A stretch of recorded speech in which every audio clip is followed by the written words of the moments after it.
Today is May 8th, 1971. As you have asked me to tell you something I did when I was a little girl.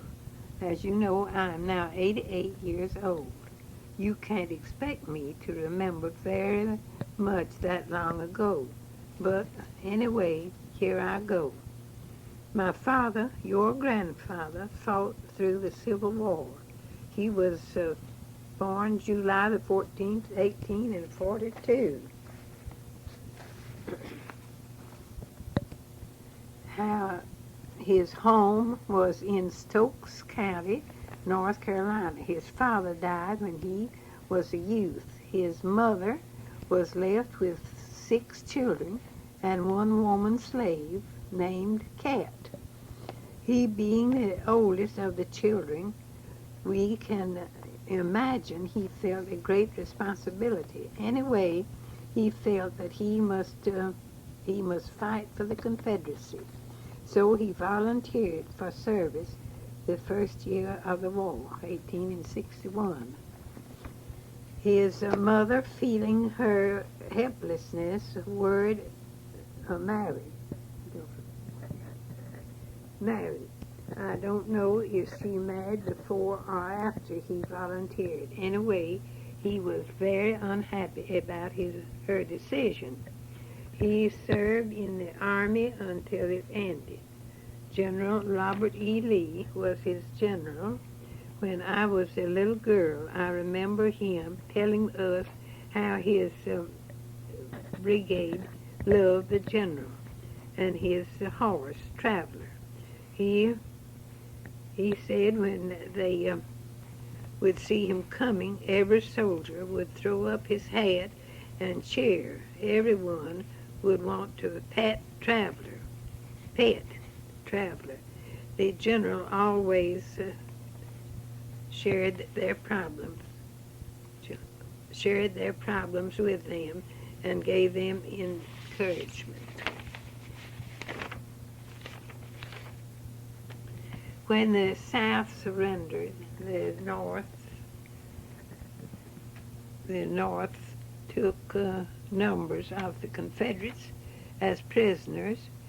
He, for one, I remember him telling about one night after curfew, he and his bedfellow were in their bunk, gone to bed. He said to his companion, "Slip over."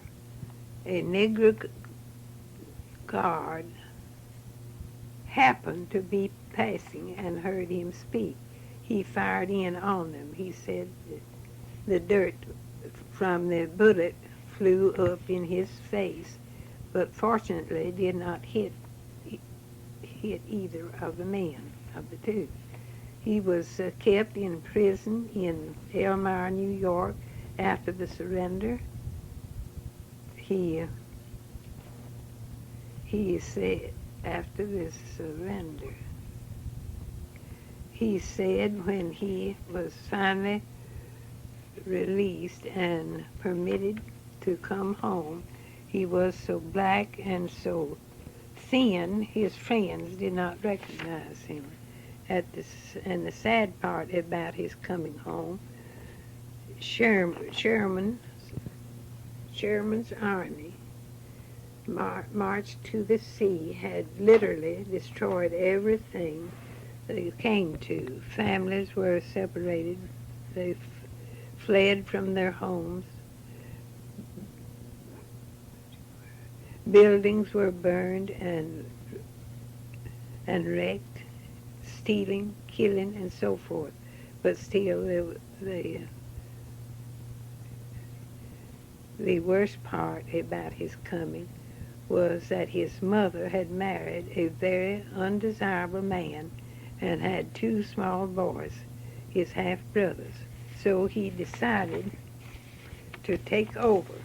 He put his brothers and sisters in homes who were their relatives. He went wandering through the country hunting for work.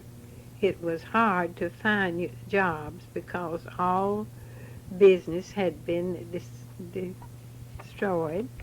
He kept walking, kept asking for work. After so long, he came to a good man who had a big farm near the town of Mount Airy, North Carolina, who was growing old and needed help to operate his farm.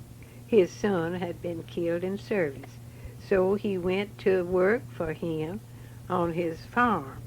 My mother's husband and Captain Bird Snow had been killed in the last battle.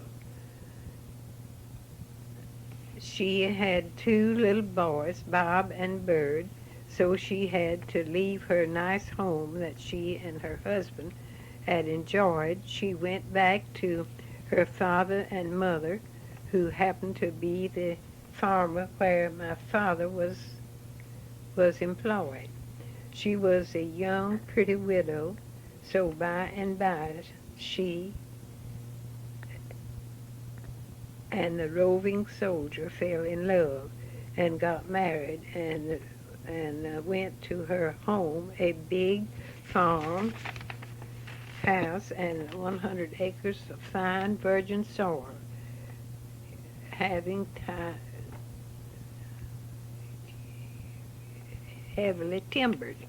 So he helped her raise her boys, and she helped him get established. They had 7 children, and I happened to be the baby. Herring Jones Norman. How old was your father when he joined the service? He was around 19 years old. How long did he stay in? He stayed until the war ended, and then he was put in prison and kept there for almost a year in Elmira, New York. What were your brothers and sisters' names? I had 2 half-brothers. One was named Bob Snow, or Robert Snow, and the other one was named Bird Snow. And I had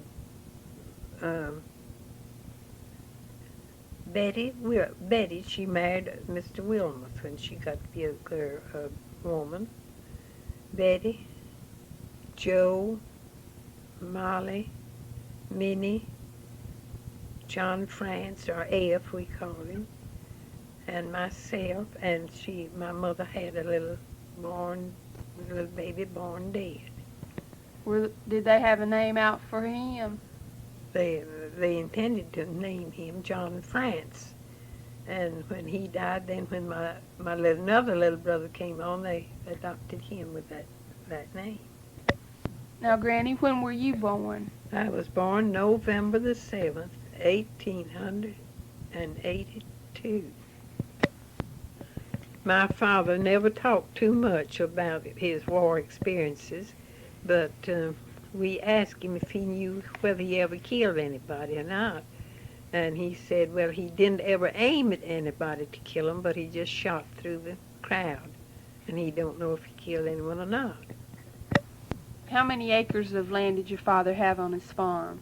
100 acres of fine virgin soil and a big old log house and barns and cattle and the way that people lived. Granny, tell me about some of your experiences when you were a little girl.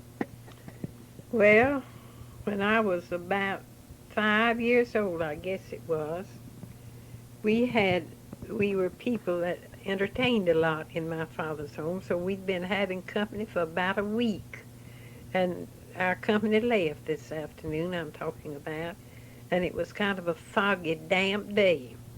And we'd all been up late at night entertaining our company, and also we went to bed early this evening and went to sleep.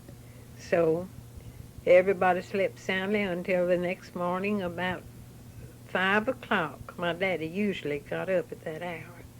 So he got up and went out in the yard, and I heard him screaming, "Joe, Joe, Joe, our barn is burning down."